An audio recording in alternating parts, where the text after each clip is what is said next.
Dans cette nouvelle vidéo sur l'affûtage, je vais vous parler de la lime trapèze double. Alors pourquoi trapèze double? Si je prends une trapèze simple à côté, on voit vraiment bien la différence. La forme et surtout les angles des trapèzes sont pas du tout les mêmes. Et bien sûr, les résultats d'affûtage sont différents aussi. Alors cette fois-ci, je vous parlerai uniquement de la lime trapèze double. Ces limes double trapèze, il y a plusieurs marques qui les fabriquent. Ici, j'ai des limes de chez Valorbe. Le modèle de gauche, il existe déjà depuis de nombreuses années. Et depuis peu de temps, Valorbe a sorti ce nouveau modèle. On voit qu'il est un petit peu moins large. Le bout de la lime, cette fois, il est arrondi. Il finit plus en forme de trapèze comme sur l'ancien modèle. Le résultat d'affûtage, il est exactement le même avec une lime ou avec l'autre.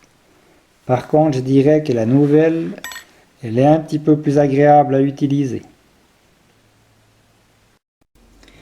Si on observe cette lime d'un peu plus près, il y a trois choses qui nous intéressent. Premièrement, la grande surface qui va aiguiser l'angle de biseau et l'angle de coupe.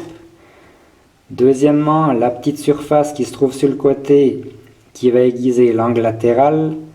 Et troisièmement, une chose très importante, c'est l'arête de la lime qui se trouve à la jonction entre la grande et la petite surface et qui devra se placer exactement sur la pointe de la gouge.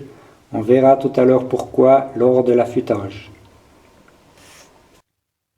Pour bien se rendre compte du travail que fait chaque surface, on va leur donner une couleur et à l'aide de l'écran du dessus, vous allez comprendre leur utilité et où elles doivent être placées exactement dans la gouge. Cette fois-ci, on va pouvoir commencer l'affûtage. Je vais vous montrer deux façons de procéder. La première à l'atelier avec la chaîne fixée directement dans un étau. Et ensuite, on ira sur le terrain en forêt et on affûtera avec la chaîne montée directement sur le guide. Pour effectuer correctement un affûtage à la lime plate, il y a 4 choses à régler simultanément. Les deux premières, elles sont liées ensemble. Donc premièrement, il faut régler la pente de la lime dans le sens de la longueur. Et deuxièmement, en même temps, il faut toujours placer exactement l'arête de la lime sur la pointe de la gouge. Alors je vous expliquerai tout à l'heure pourquoi.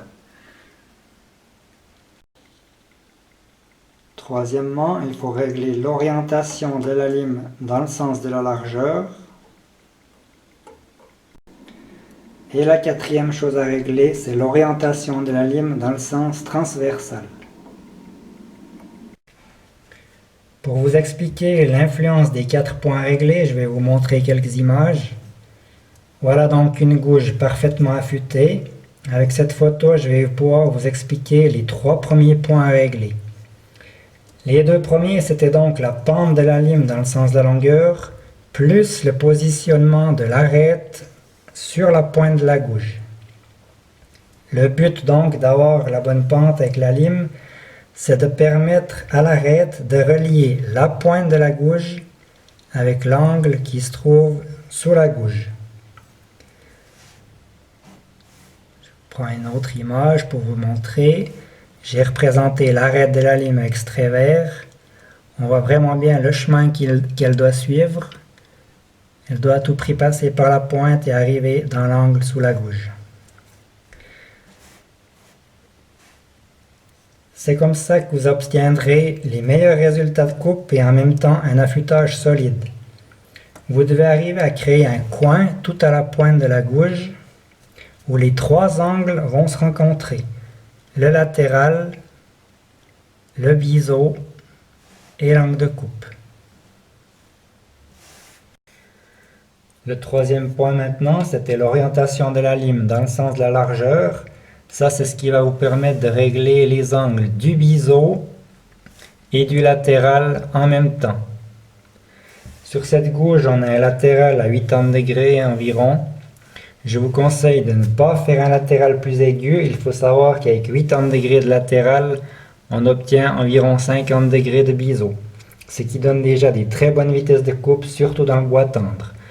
Pour le bois dur, vous pouvez même réduire cet angle vers 85 degrés environ. Ça rendra l'affûtage un peu plus doux. Le quatrième point maintenant, c'était l'orientation de la lime dans le sens transversal. Bien sûr, vous l'aurez compris, c'est ce qui va régler l'angle de coupe. Sur cet exemple, il est à 30 degrés, mais vous pouvez aussi très bien le régler à 25 degrés en fonction de la dureté du bois. Alors je voudrais encore vous montrer ce qui se passe si vous mettez l'arête de la lime plus bas que la pointe, par exemple ici. Et on va voir aussi quel résultat on obtient si on met l'arête plus haut que la pointe, comme par exemple ici.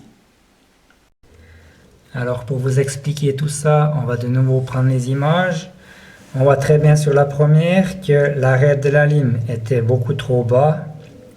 Si on regarde la même gouge depuis l'autre côté, on se rend bien compte qu'il y a deux angles différents sur l'angle latéral.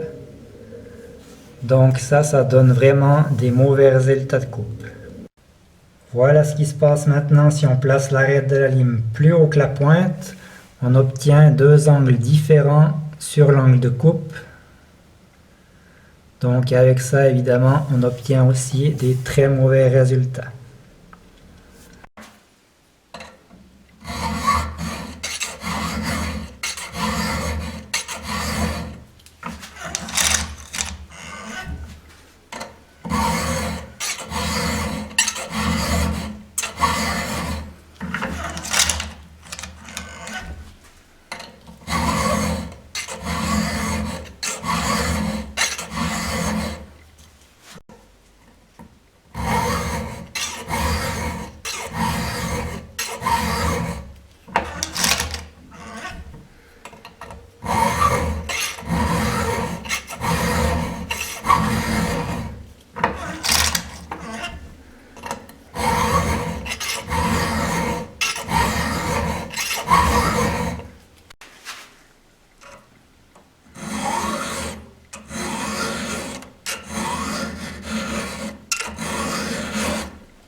Voilà une gouge que je viens d'affûter. Si on la regarde depuis dessous, on voit vraiment bien le trait de l'arête qui part de la pointe et qui arrive exactement dans l'angle sur la gouge.